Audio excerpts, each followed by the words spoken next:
This is the Thayer Podcast for Thursday, March 20th, 2025. Big deal being chewed on in government over the last couple of months has been Congress's penchant for deficit spending.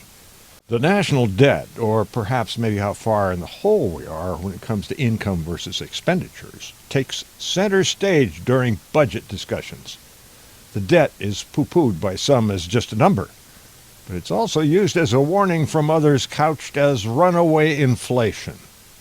Fact remains that interest on the national debt this year stands at about 15% of the $37 trillion total, roughly $5.5 trillion accrued in interest alone.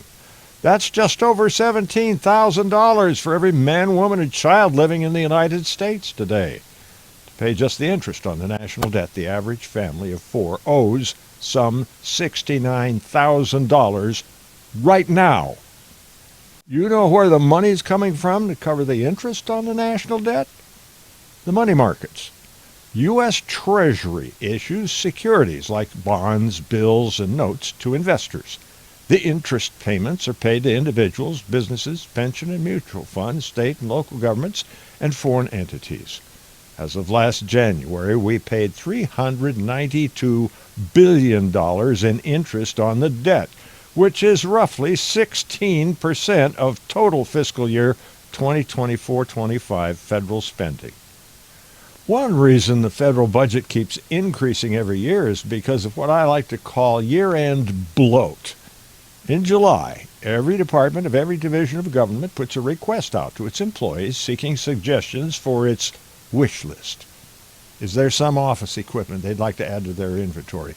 Are there any additional supplies they'd like to include? How about some new vehicles?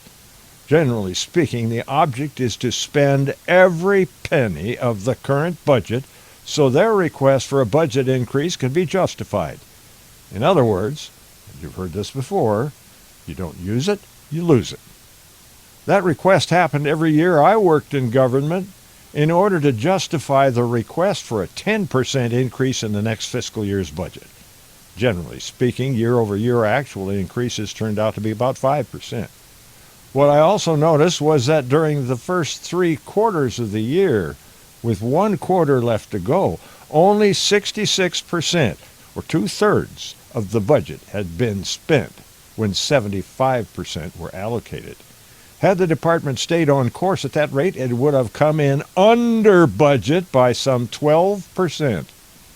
Want to stop runaway government spending? Cut the budget by 12% across the board and don't provide any increases in spending until income from all sources is 12% greater than expenditures. And while you're at it, don't forget to improvise, adapt, overcome. Semper Fi.